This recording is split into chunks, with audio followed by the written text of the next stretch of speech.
시청자 여러분 안녕하십니까? 설 명절 잘 보내셨나요? 연휴가 굉장히 길었죠. 사실 보통 이렇게 긴 연휴를 보내는 사이 뉴욕장의 분위기가 좋으면 그것을 반영하지 못해서 휴장이 좀 아쉽게 느껴지곤 했는데요. 이번만큼은 갑작스럽게 등장한 딥시크 이슈로 인해 뉴욕장이 변동 상당히 컸습니다. 그래서 모처럼 휴장인 게 좀 다행이었지 않나라는 생각이 드네요.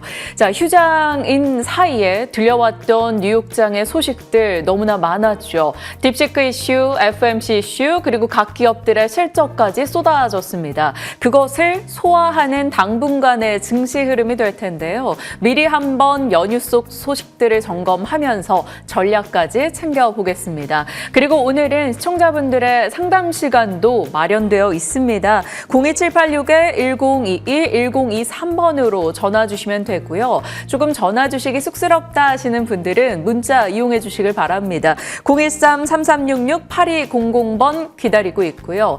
자, 머니투데이 방송을 유튜브 검색창에서 검색하신 이후 들어오신 다음 유튜브 채팅창을 통해서 남겨주셔도 접수가 가능합니다. 편안하게 이용해 주시면 오늘 함께 하시는 분들과 함께 시장에 대해서 그리고 종목에 대해서 상담 도와드리도록 하겠습니다. 참여 방법 다시 한번 확인하고 돌아오겠습니다.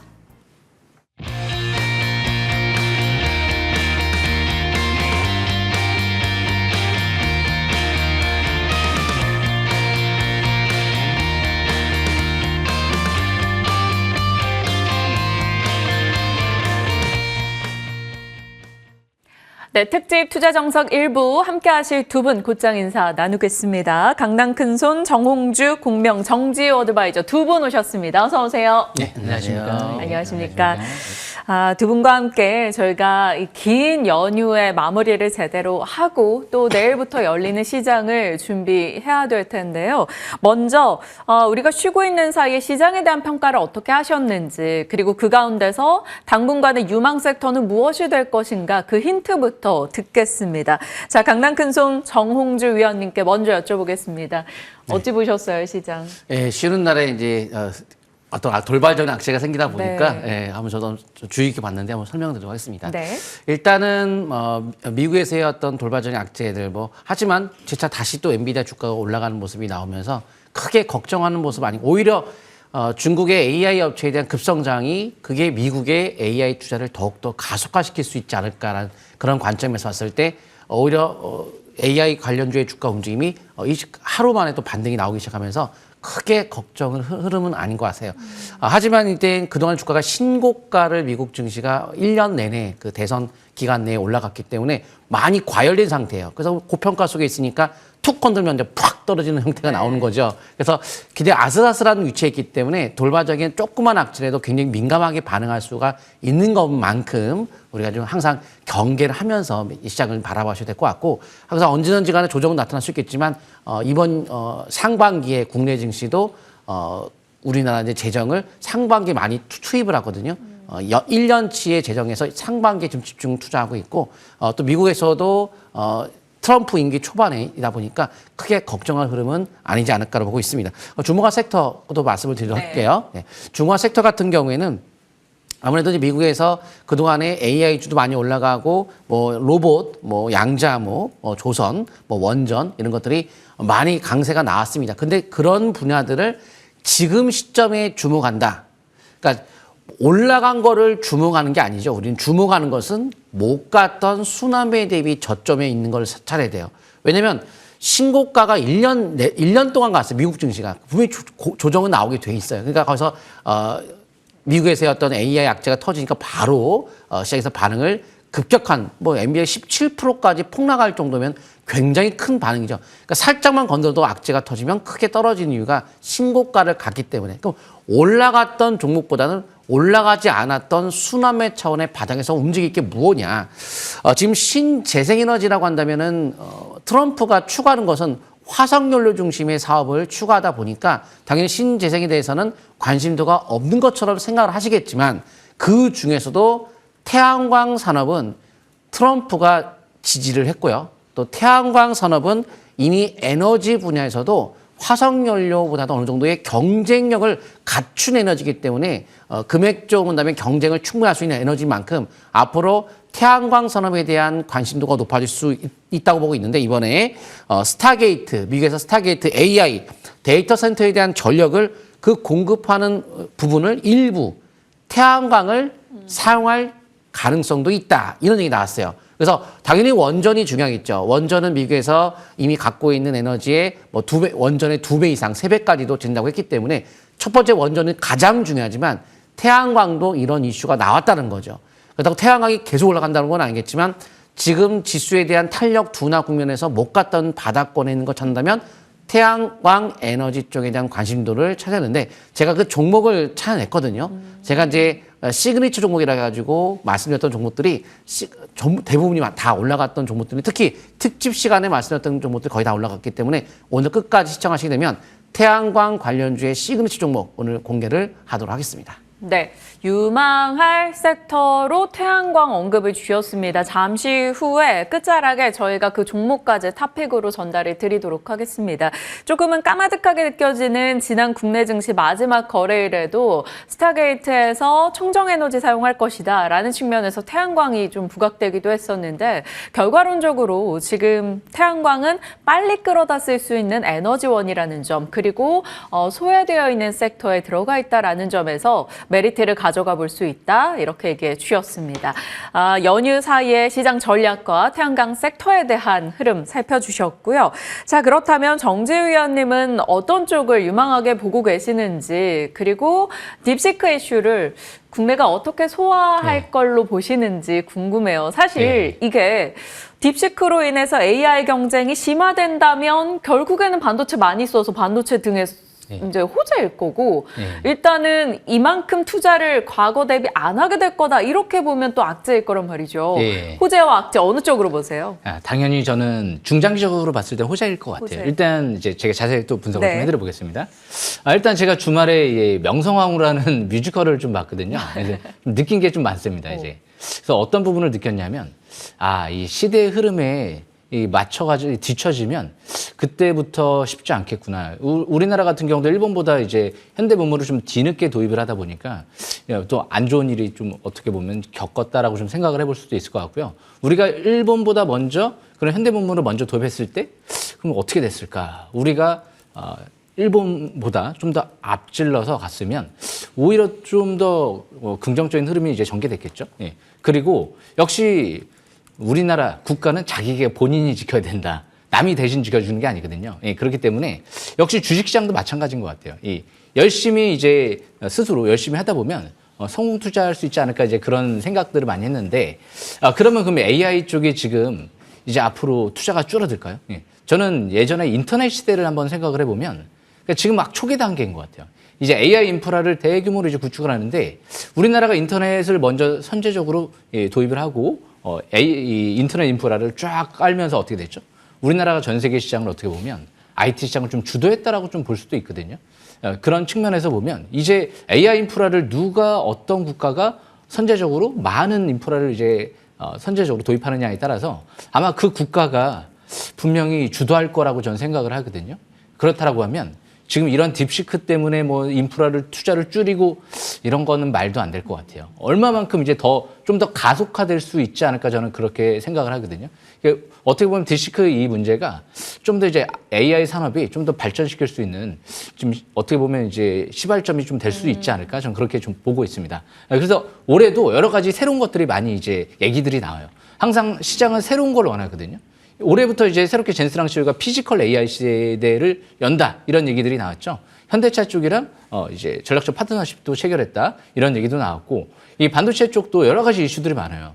이제까지 없었던 올해 하반기나 내년도부터 이제 하이브리드 본딩 얘기가 나올 거고요. 특히 유리기판이 올해부터 해서 반도체 패키징 기술을 새롭게 본격적으로 양산 들어가는 시점이다라는 관점에서 봤을 때 유리기판 쪽도 앞으로 꾸준하게 좀 봐야 될 것 같고요.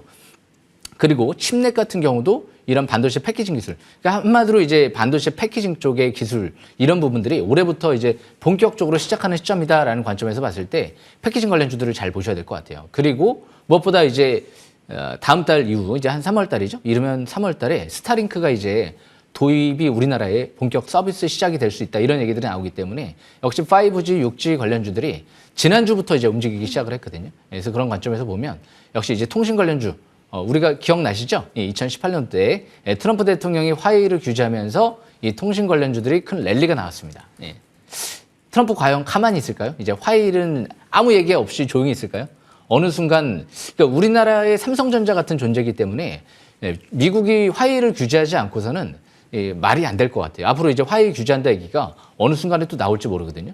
그래서 이제 앞으로 5G, 6G 관련주들도 역시 굉장히 부각되는 시점이 오지 않을까. 그래서 제가 관심 있게 보고 있는 RFHIC라든지 특히 와이팜. 이게 예사롭지 않습니다. 주말에 이제 휴일 연휴 기간 테슬라가 자율주행 이쪽에 6월 달부터 빠르면 로보택시를 도입한다 이런 얘기들이 나오면서 테슬라가 시간에 또 급등을 했거든요. 그래서 그런 관점에서 보면 역시 이제 통신 관련주들도 앞으로 꾸준하게 보시면 좋은 기회가 되지 않을까 생각을 합니다. 여기까지 설명 마치겠습니다. 네. 유리기판이나 칩넷 기술 혹은 통신 장비 쪽 결과적으로는 AI를 둔 패권 다툼이 장기화 될 것이기 때문에 그리고 더 격화될 것이기 때문에 이런 쪽에서 계속 기회를 노려볼 수 있겠다라며 파생되는 산업에 대해서 조금은 더 짚어주셨습니다. 잠시 후 관련해서 또 눈여겨볼 탑픽 종목들 있을지 이야기 나눠가도록 하겠습니다. 자, 시장의 분위기와 주목해야 될 섹터 살펴봤고요. 지금부터 본격적인 상담 시간으로 이어갑니다.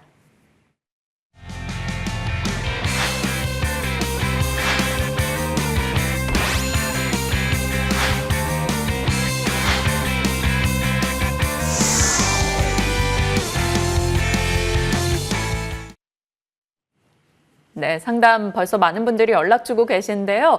편안하게 연락 주시고자 저희가 다시 한번 참여 방법 고지하겠습니다. 전화 연결하고자 하시는 분들은 02786-1022, 1023번 기다리고 있고요. 문자는 013-3366-8100번 열려 있습니다. 유튜브 채팅창을 통해서 종목명과 매수가 비중을 남겨주시면 역시 접수해서 상담 이어가도록 하겠습니다. 자, 먼저 빠르게 연락 주신 분 전화 연결해보도록 하겠습니다.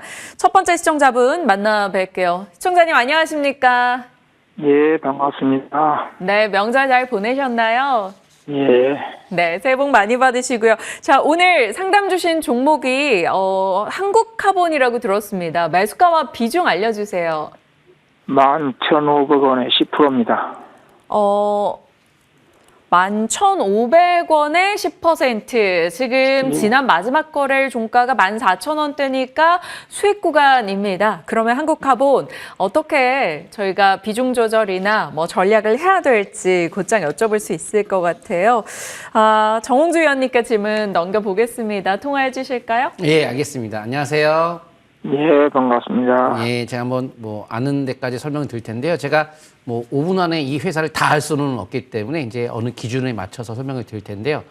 일단 12,000원대면은 수익 중이긴 하기 때문에 그냥 낮긴 낮는데 우리가 대부분의 초보자분들은 이제 주가가 올라갈까요? 떨어질까요? 이게 가장 핵심이에요. 근데 그게 궁금해서 질문을 보통 하시는데 그 올라간다 떨어진다는 것은 우리가 뉴스를 가지고 올라간다 떨어진다 이렇게 하는 게 아니죠. 왜냐하면 그건 모멘텀이잖아요. 모멘텀이 한다면 촉매제 역할, 속도를 빠르게 해주고 앞으로의 미래에 대한 성장성, 기대감은 있어요. 근데 이제 더 가려면은 기대감만 가지고는 안 됩니다. 숫자적으로 적정 주가를 향해 가는 게 주식이기 때문에 현재 주가가 싸냐 안 싸냐 그거를 이제 보고 더 싸다. 근데 여기서 올라가는 속도를 더 넣으면 성장 모멘텀, 그 뉴스. 그다음에 이제 수급이 들어와야 좀 잘 가겠죠. 그래서 수급이나 뉴스나 가치나 그리고 이제 그 주가의 차트의 포인트 위치 혹은 공시적인 기준을 가지고 적정 주가를 매길 수가 있는데 이 기업은 일단 빅3의 조선사 우리나라의 배를 만드는 조선사죠. 거기에 LNG 본행제 납품을 하고 있는 업체로서 일단 요새 워낙 이제 조선업이 잘 상승을 하다 보니 주가도 같이 조선주와 함께 강세를 좀 보였습니다. 최근에 주가의 수직 상승했던 것이 같은 맥락으로 볼 수 있는데 그렇다면 조선업이 더 가겠느냐 못 가겠느냐를 이제 업종을 일단 먼저 따져봐야 돼요. 산업적인 큰 틀을 숲을 보고 우리 매매하는 거니까 하는 거기 때문에 산업적으로 봤을 때 조선업은 좋죠. 자, 좋다고 계속 가지는 않아요. 조선이 좋기는 좋은데 좋다는 것이 이만큼 주가가 다 반영이 되어 있다고 볼 수 있거든요. 좋아서 이미 많이 올라갔다는 거죠. 좋다고 더 가는 게 아니에요. 적정 주가를 향해 가는 게 주식이기 때문에. 그러면 지금은 조선이라는 것은 미국이 이제 한국의 협력을 받을 수밖에 없는 그런 산업으로서 우리나라가 도와주지 않는다면 미국은 조선업이 완전히 헤어나올 수 없는 그런 상황에 이미 이르렀기 때문에 중국의 패권의 도전에 해양 패권을 유지하려면 반드시 한국이 필요합니다. 그래서 전화까지 트럼프가 처음에 취임식 하면서부터 전화까지 할 정도니까 아주 다급한 상황이죠. 미국이 여기서 조선업을 한국을 요청을 했기 때문에 이 산업이 클 수밖에 없다는 것은 누구나 다 아는 사실이었고 그래서 주가가 많이 올라갔고 근데 이제 조선이 더 가겠느냐 그러면 일단 조선이라는 자체가 우리가 군함도 있지만 상선도 있어요. 그러니까 군함 쪽에 방산 쪽 개념에서는 뭐 앞으로 더 갈 수 있는 산업이냐 우리나라 이제 그 전 세계에 대한 러시아 우크라이나 전쟁 때문에 이러한 방산 산업이 커지면서 지금 그동안에 전 세계적으로 방산 산업이 침체에 있다가 갑자기 살아났죠. 우리나라의 K방산이 이제 전 세계 특정 연도에 1위를 기록할 정도 성장률이 급격히 올라가는 흐름을 보인 것처럼 방산 산업이라는 자체는 앞으로 군 현대화 사업을 앞으로도 한 10년, 20년은 계속 해가는 거기 때문에 앞으로도 관심도가 높은 분야는 맞습니다. 방산. 그리고 이제 근데 상선 쪽은 경기의 사이클에 의해서 움직일 텐데 상선이 지금 경기가 더 화랑으로 치닫고 올라가면서 상선이 많이 필요할까요? 배가 많이 필요할까요? 경기가 막 좋아지고 물동량 증가하고 지금 일단은 아직은 경기는 좋은데 금리 인하를 하냐 말하냐 이런 혹은 연착륙이냐 경착륙이냐 이런 어떤 과정에서 있다는 것은 경기가 약간 둔화될 가능성을 앞으로 바라보고 있는 관점인데 그 상황에서 지금은 아직 경기가 좋으니까 금리 인하를 하지 않았고 동결했지만 향후에 금리 인하를 할 수 있다는 것에 대해서 이미 다 알고 있는 사실이죠. 그래서 상선 쪽에서 경기에 대한 흐름이 계속 올라가기에는 좀 더딜 수가 있기 때문에 경기 민감주 쪽에 대한 관점에서 조선주 쪽에 대한 메리트는 지금 당장은 좀 크지 않다는 관점으로 관심 있게 보시면 좋을 것 같아요. 그리고 2014년도 12월 달에 대표이사가 증여를 했습니다. 자, 차트 잠깐 보도록 할게요. 그래서 업종 자체는 상선 개념에서는 경기 사이클과 함께 봤을 때는 큰 메리트는 없지만 군함 쪽. 근데 군함이라는 것 때문에 주가를 올라갔어요. 그 12월 달에 또 증여를 했어요. 그럼 증여했던 가격 대비 주가는 보통 올라간다는 것이 일반적인 흐름인데 올라갔고 증여해서 올라갔고 군함 때문에 올라갔고 상선으로 봤을 때는 전 조선주가 계속 치고 올라간다고 보기 좀 어렵다고 봅니다. 그렇기 때문에 여기는 기준선을 잡고 매매를 해야 되는데 12,000원대는 횡보할 때 매수 포인트를 잡아서 첫 번째 포인트에 놓쳤다고 한다면 전고점을 뚫고 한 템포 올라간 다음에 빠끔 횡보할 때 매수하신 것 같은데 이때 포인트 한번 잘 잡으셨어요. 그래서 한번 포인트로 올라왔지만 지금은 가파른 상승세에 각도가 빠르게 올라가면서 주봉 차트를 봤을 때 일봉도 지금 지표들은 과열권이고 주봉도 과열의 형태를 띠면서 한 달 이상의 상승세가 나왔습니다. 이렇게 연속적 상승의 V자 형태를 띄었을 때는 짧게는 5위선, 12선, 길게는 주봉에서의 1차 지지권인데 그 1차 지지권이 이 주봉에서 어때 거래가 제일 크게 는 시점이 어디죠? 최근 6개월 동안 바로 이번 주죠. 1월 24일 거래가 최고로 늘면서 윗꼬리가 몸통이가 길어요. 상승 지향 형태의 가능성이 있습니다. 그렇다고 한다면 밴드 상단, 주봉의 상단 혹은 더 빠르게 한다면 일봉에서의 5위선 및 12선 기준 갖고 대응을 이어가는 것이 좋다는 거죠. 거래가 늘었잖아요, 여기요. 거래가 늘었죠. 늘었는데 만약에 12선 깨지면 그때는 탄력을 잃고 조정의 가능성도 있으니까 그 기준 갖고 대응을 하되 저라면 이 정도면 한 박자 먼저 선행 쪽으로 이익 실현 관점으로 가는 것이 안전하지 않을까. 전략이 안전하다는 말씀을 드리고 싶습니다. 네, 요즘에 조선 섹터 분위기가 굉장히 좋았었죠. 그래서 이제 본행제 쪽에 한국카본, 동성화인텍 등도 흐름이 좋았었고요. 수익 구간이신데 말씀 주신 내용 한번 참고해 보면 좋으실 것 같습니다. 시청자님 도움이 되셨을까요? 예. 네, 다음에도 종목 상담 고민 있으시면 저희 쪽에 연락 주시길 바랍니다. 예, 감사합니다. 네, 저희가 감사합니다. 다음 분은 문자로 접수를 해주셨어요. 이 종목 역시나 요즘에 꽤나 핫한 종목이죠. 삼현인데요. 뒷번호로 3209님이 연락 주셨네요. 15,519원의 비중 20%. 자, 매수가 뒷자리가 저 정도라는 것은 중간에 이제 추가 매수를 하셨던 걸로 추정이 됩니다. 15,000원대면, 좀 오래 들고 계셨던 것 같아요. 최근에 연말부터 해서 사면이 꾸준하게 올라왔음에도 아직까지 손실 구간입니다. 정지위원님, 판단해 주세요. 사면 더 보유해도 될까요? 요즘 로봇 쪽이 핫하긴 해서요. 예, 지금 사면 딱 가격대를 보니까 이 종목이 원래 이제 무상증자를 했거든요. 그래서 제가 관심 주었는데 제가 볼 때는 이 무상증자 전 가격을 얘기를 하시지 않았을까? 이게 그렇게 추측이 돼요. 네네네. 왜냐면 15,000원대 이렇게 막 흐를 때 사기가 쉽지는 않거든요. 맞아요. 그래서 왠지 7,000원대 한 중후반대에서 사신 것 같은데 그래서 이제 무상증자 했기 때문에 15,000원대가 이제 7,000원대로 이렇게 바뀐 것 같고요. 그래서 일단 뭐 자세한 건 모르니까 일단 이 종목의 이제 대응 전략을 제가 좀 들어보겠습니다. 일단 이 사면 같은 경우는 로봇 관련주로도 볼 수 있어요. 모터. 그런데 일단은 하이브리드카 전기차 또 핵심 부품도 양산해요. 거기다가 방산 쪽에 또 핵심 부품도 양산하고 있는 경우입니다. 그래서 뭐 전기차, 로봇, 방산 세 가지로 다 엮여 있거든요. 그러니까 최대 주주가 왜 무상증자를 했을까 저는 생각을 해보면 이 기업을 좀 중장기적으로 좀 상승세를 좀 노리지 않았을까 그렇게 생각을 하거든요. 그러니까 무상증자라는 건 일단 주식수가 이제 2배로 늘어난 건데 물론 이제 가격은 절반으로 지금 다운됐지만 일단 임원들의 장내 매수도 들어왔던 걸로 알고 있어요. 왜냐하면 제가 12월 아마 저의 관심 있게 방송 보시는 분들은 아실 거예요. 제가 12월 25일 날인가 24일 날이었나요? 제가 이 사면을 집중관심주로 한번 이 오프라인 방송에서 설명드렸던 적이 있어요. 그래서 한 50% 가까이 올라온 것 같은데 지금 차트를 보면서 좀 설명 들어보겠습니다. 차트를 보시게 되면 지금 이 종목은 일단 최대 주주가 지분을 늘린 기업이에요. 그러니까 수급적인 측면에서 좋아요. 자사주 매입도 이제 공시를 했는데 주가가 올라가니까 지금 못하고 있어요. 그러니까 일단은 긍정적인 수급이 들어왔고 그리고 이제 거래량이 많이 바닥에서 늘어나는 모습이고 지금 이제 차트가 5일선, 11선, 21선, 60일선, 100일선, 200일선 중장기 밀집 국면 정배열 들어가는 입구예요. 그러니까 차트가 좋죠. 주식은 중장기 밀집 국면 정배열 초기에서 공략을 해야 되거든요. 그런데 항상 제가 느끼는 게 그거예요. 대박주들은 어디에서 터지느냐. 2022년도 때 제가 설명드렸던 실리콘투도 그랬고요. 2023년도 때 태성도 그랬고요. 2024년도 피룹텍스도 그렇고요. 2024년도 YC도 그랬어요.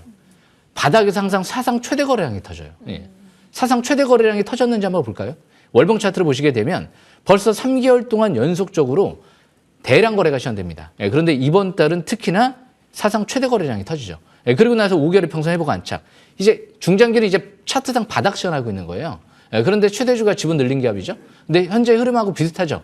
로봇 쪽 재료 이제 나오면서 또 움직이고 그러면서 또 이제 방산 쪽에 재료 나오면서 또 움직이고. 그러니까 재료가 많으면 많을수록 좋은데 이 기업은 재료가 많단 말이에요. 그래서 사면은 매우 저는 긍정적으로 보고 있습니다. 지금 15,000원대 왠지 이제 무상증자 하기 전에 단가로 얘기하신 것 같긴 한데 15,000원이라고 해도 지금은 중장기 바닥권이기 때문에 보유 관점이 괜찮고요. 만약에 7,000원대 한 중후반대에 산 거라고 하면 제가 볼 때는 15,000원대까지 가도 그때 파라볼릭이 이제 빨갛게 월봉은 이제 막 돌아가는 시점이거든요. 과일권이 아니란 말이에요. 15,000원까지 가도. 차트상으로만 봤을 때는.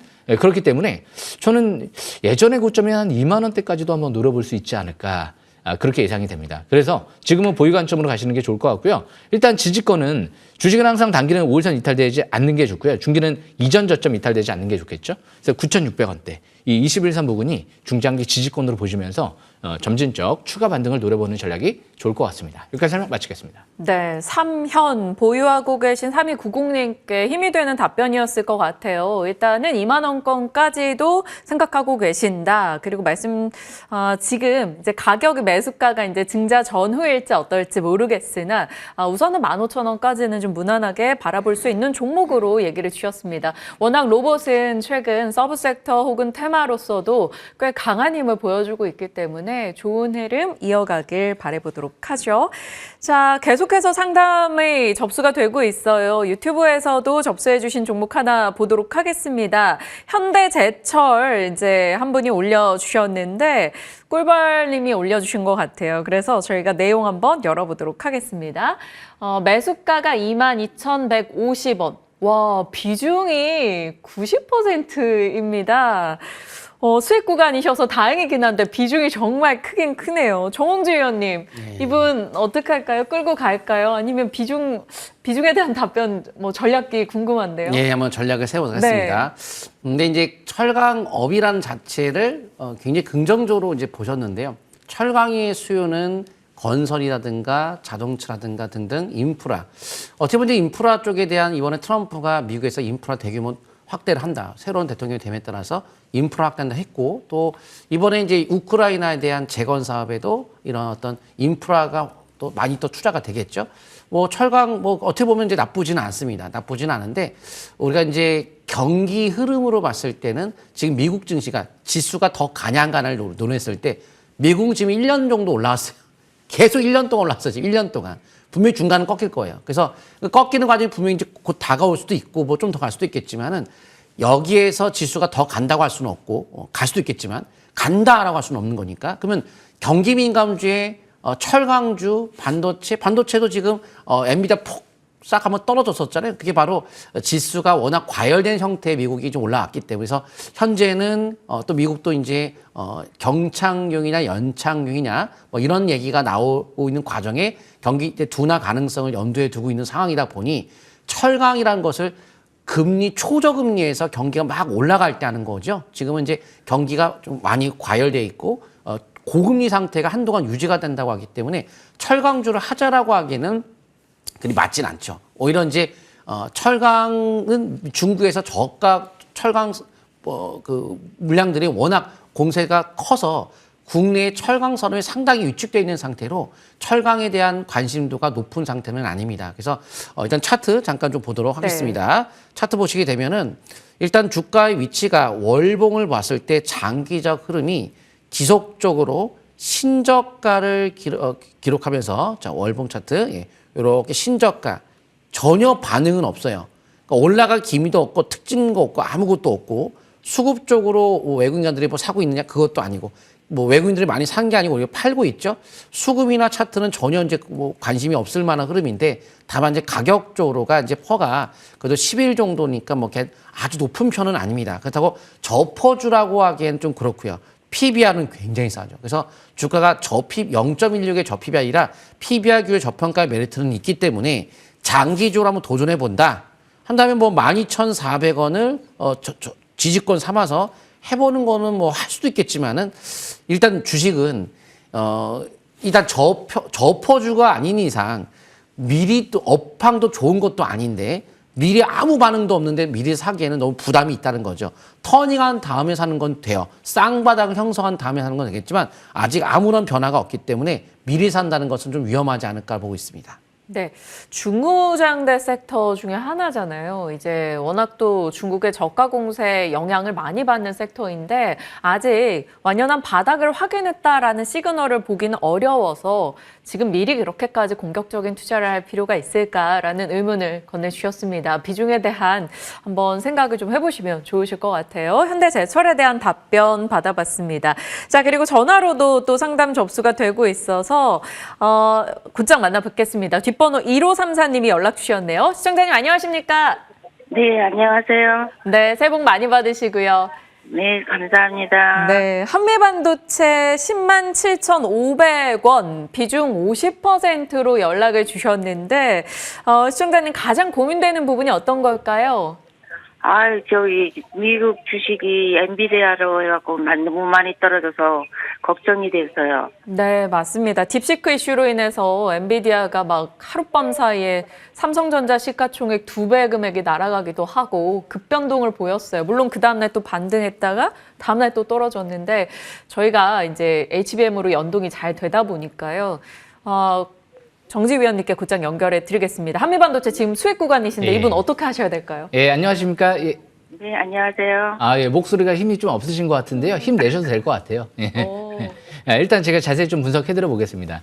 일단 이 주식이라는 거는 일단 항상 바닥을 찾는 거거든요. 10만 원대에서 지금 이제 샀다라는 거는 이 투자자분이 일단 중장기적으로 원래 2020년도 때가 바닥이었어요. 뭐 2,000원대에서 왔다 갔다 할 때가. 그거는 좀 아쉽지만 바닥을 찾을 어느 정도 이제 능력과 생각이 있으셨던 거예요. 왜냐하면 합리적으로 이제 생각을 해보면 10만 원대 부근은 최대 주주가 한 약 1,900억에 가까운 자사주 매입이 1년 동안 들어온 단가 부근이거든요. 10만 원대 10만 8천 원? 그리고 이제 대표이사가 또 수십억 장내 매수세도 최근 들어 들어왔고요. 그렇기 때문에 10만 원대는 최대 주주와 대표이사가 주식을 싸게 보고 있구나. 이렇게 생각을 한 단가거든요.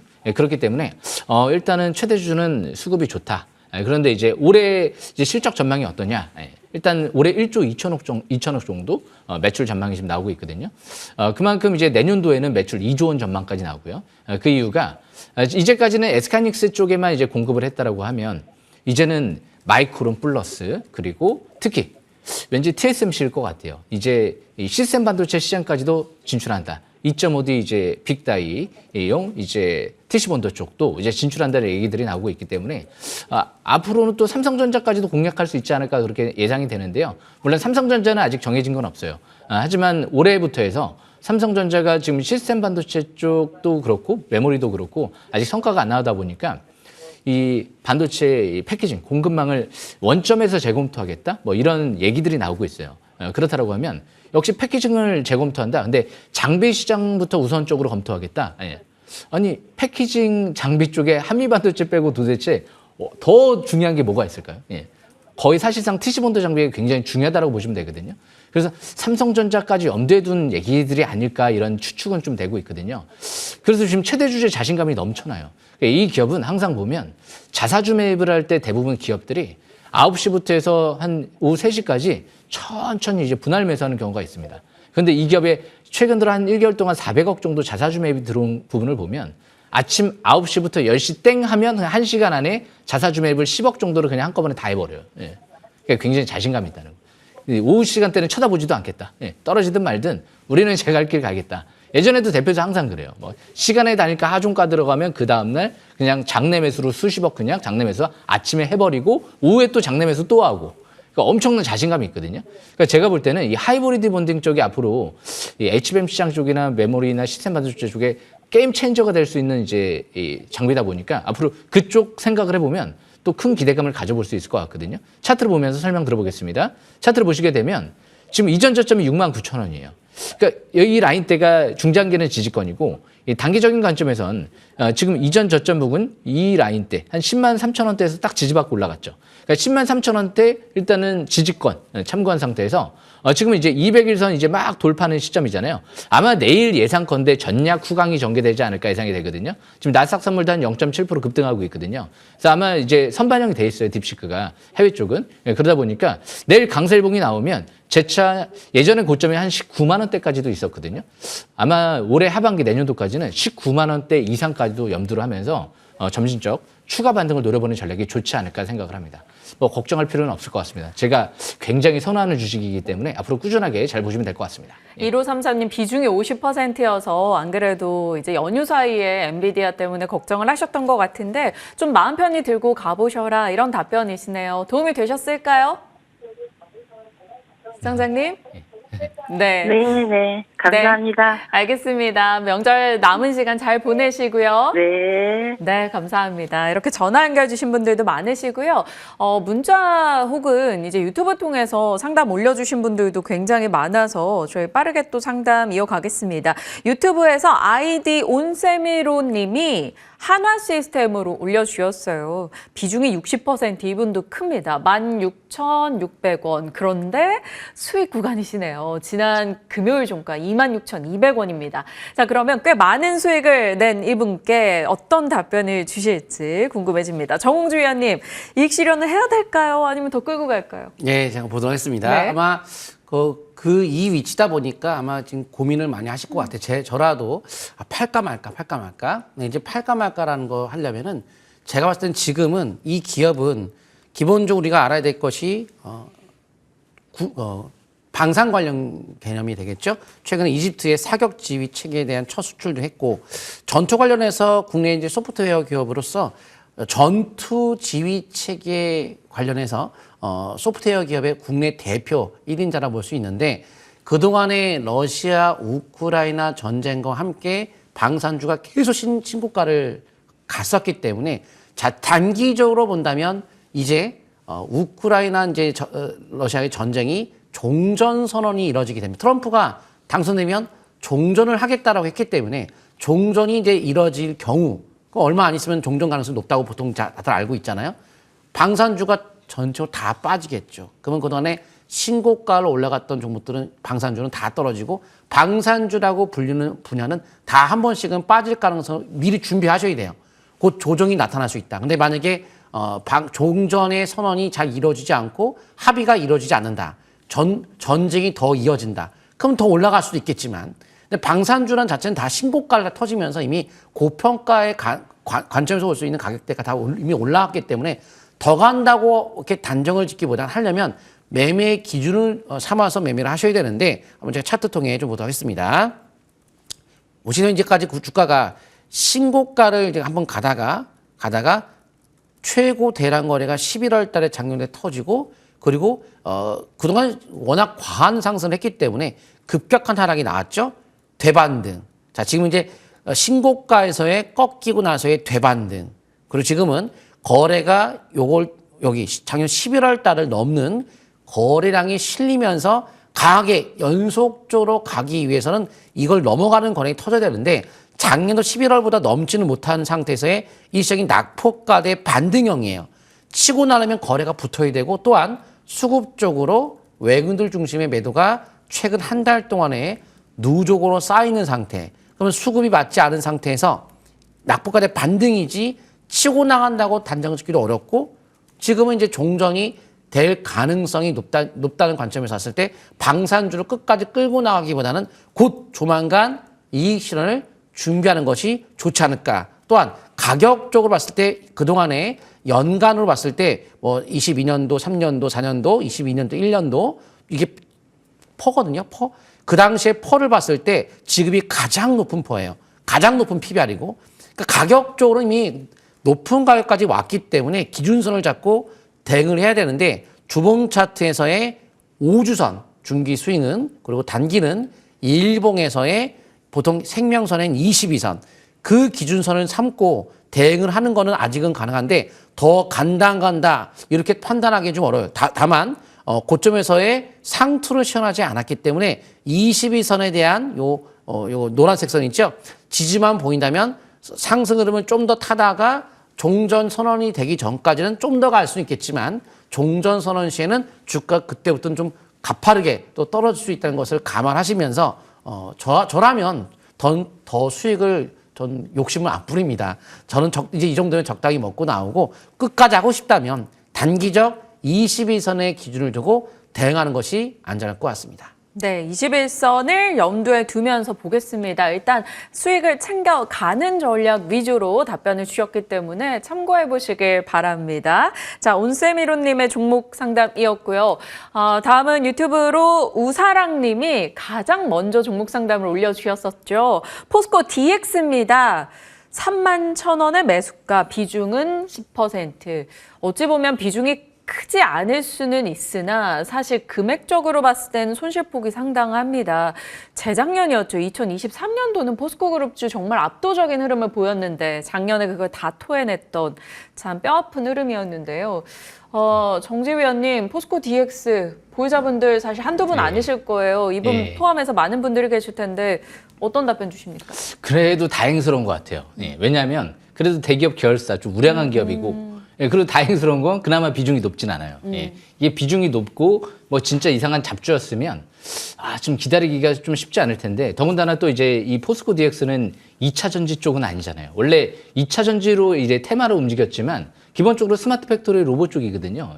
그렇기 때문에 2차 전지 배터리 업체는 아니기 때문에 그 부분도 좀 그나마 다행스러운 것 같고. 그래서 제가 항상 하는 얘기가 물릴 때 물리더라도 바닥에서 물려야 되고 좋은 종목에서 물려야 되는데 한 가지 아쉬운 건 바닥에서 물린 건 아닌 것 같아요. 일단 차트를 보면서 설명 들어보겠습니다. 차트를 보시게 되면 지금 723 부근이 여기 바로 한 여기 2만 원대 부근에 있는 것 같아요. 2만 3천 원 정도? 여기에서 일단은 지지받고 올라갔었어야 되는데 721선을 깨고 내려갔죠. 일단 지금 대량 거래가 없어요. 예전에는 2023년도 때는 주식은 제가 아까도 말씀드린 대로 대량 거래가 시작되거든요. 바닥에서 대박주들 엄청난 막 대량 거래가 수반될 때가 있어요. 그럴 때 봐야 되거든요. 그러니까 2023년도 3월달, 4월달 때는 막 매수 관점으로 볼 수도 있죠. 거래량이 폭증하네요. 예. 그때는 물론 근데 정당한 이유는 아니었어요.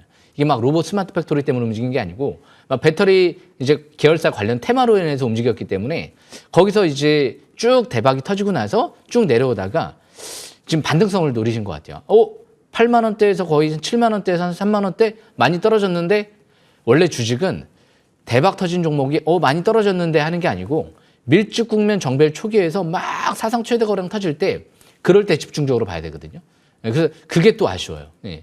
반등성을 노린 거예요, 일단. 예. 그래서 지금 뭐 언제 반등 줄지는 저도 잘 알 수가 없을 것 같아요. 그냥 낙폭과대지 반등성으로 대량 거래 없이 그냥 차트 보고 이제 많이 떨어졌을 것 같으니까 매수하신 것 같거든요. 그래서 지금은 웬만해서 이제 이전 저점 깨지면 안 되겠죠. 심리적 지지권이 18,000원대. 18,000원대 이탈되면 그 절반이라도 축소 관점으로 보고 다시 또 이제 18,500원 회복될 때 봐야 되지 않을까 싶고요. 뭐 3만 원 정도까지 올라오면 일단 너무 시간이 오래 걸릴 것 같거든요. 지금 뭔가 특별한 모멘텀이 없기 때문에 3만 원대까지 올라가면 일단은 정리를 하고 그리고 나서 다시 한번 재매수를 하든지 아니면 업종을 뭐 다른 쪽으로 AI 쪽으로 바꿔보든지 그렇게 하는 게 낫지 않을까. 그렇게 예상됩니다. 대신 이제 로봇 쪽에 그래도 재료는 있기 때문에 월봉 차트를 보시게 되면 이제 뭐 많이 떨어지긴 했어요. 그래서 이번 달 이제 5개월 평선 회복되면 또 바닥 신화가 갈 수도 있죠. 그래서 그런 관점에서 보시면서 대신 중장기는 전망은 굉장히 좋아 보입니다. 뭐 장기는 아주 장기는 뭐 다시 7만 원, 8만 원까지 갈 수도 있지 않을까? 그렇게 예상은 되거든요. 그래서 일단 지지권 이제 3만 원대 저항권 참고한 상태에서 매매 이어나가시면 될 것 같습니다. 여기까지 하면 마치겠습니다. 네. 포스코 DX 보유하고 계시는 동안 조금 많은 속썩임의 시간을 가지셨을 텐데 말씀 주신 내용 참고하셔서 대응해 주시길 바랍니다. 많은 분들의 관심으로 저희가 상담 시간을 뜨겁게 끌어왔는데요. 상담 여기서 마무리하고요. 두 분의 유망주가 무엇인지 이어서 확인해 가도록 하겠습니다.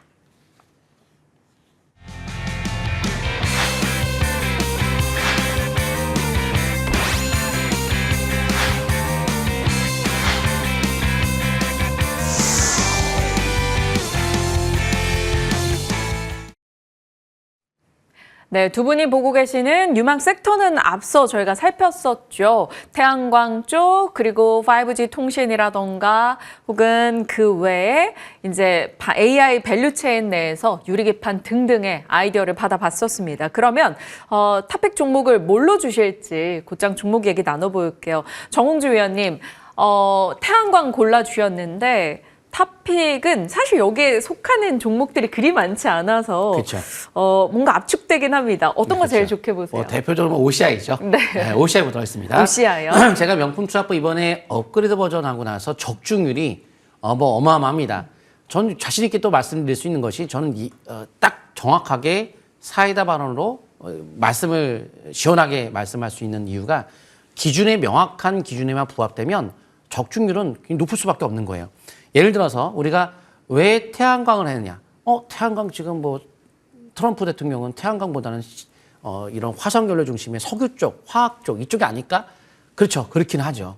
그런데 주식이 그렇다고 해서 트럼프 임기 내에서 계속 못 가지는 않아요. 어느 순간 또 올라오긴 올라올 텐데 순환매 대비 제가 원전주 다들 아무도 관심 없을 때 원전주 두산 에너비티 바닥에서 매수 의견 드리고 나서 수십 프로가 올라갔어요.